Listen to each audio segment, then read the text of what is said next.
My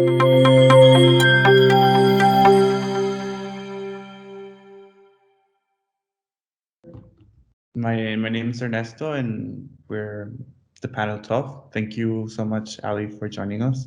Yeah, anytime. I'm gonna go ahead and ask some questions from Cool. my other teammates. Hi. Great. Hi. So my name is Simra, Right. and I wanted. First question is, what attracted you to work for product experiences in our everyday lives? Problem solving. I really just like to solve problems, and working at an agency, then there's lots of problems there, and they're like, hey, we need new solutions for this.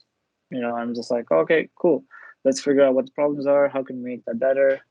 And then it just stems from there, and the ball keeps rolling on. Okay, great. And what industrial design skills were taught at OCAD do you find valuable in your current field? So I'd find everything I did at OCAD was pretty beneficial. I'd say my top things was being able to be loose. Take criticism is very important.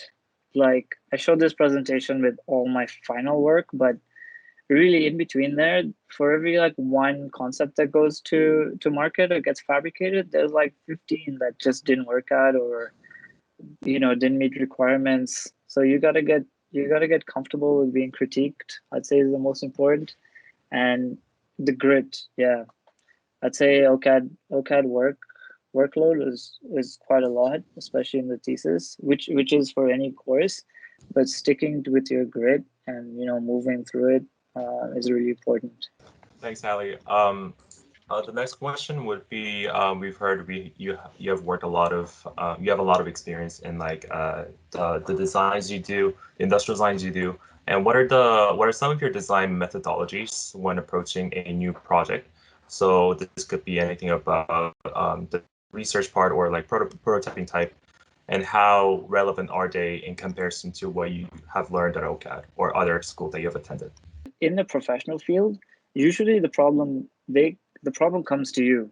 Like, the client comes with a problem. They're like, hey, we see an opportunity here, and we're gonna pay you to, figure out how to move forward. So the research part, I'd say that moves to a later stage, where when a product is designed, then we'd have research and figure out how to make it. But for me, it always comes down to conceptual thinking, that early stage, that 1 month in, where you allow yourself to be loose and you allow yourself to accept ideas and to pass on ideas to your teammates. So for me, that's the most important part. And the way I do that is through sketching, through CAD. I don't say CAD in a way where I'm going to SolidWorks and I'm 3D printing and stuff. It's really just a visualization tool to make concepts more presentable. Right. In your view, what is the future of industrial design? And with the emergence of new lifestyle trends, constraints, and technology, and how do you view your role as a product designer in the future? So for the future, I think industrial designers are just going to be really, I wouldn't say it's essentially it's problem solving, but I think it's going to be for many different purposes. I think people are starting to realize how important it is to have designers, especially now. We got into a big pandemic, and that just means lots of places where designers can be, plugged into what can be done, what new things can we have, what old things can we kick out. So I see industrial design being a thing where, you just get plugged into situations that need problem solving, whether it's physical, app-based, behavioral, and using their minds, using their process to try figure these things out.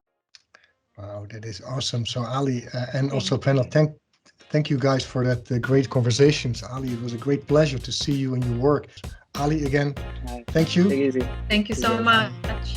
Thank you.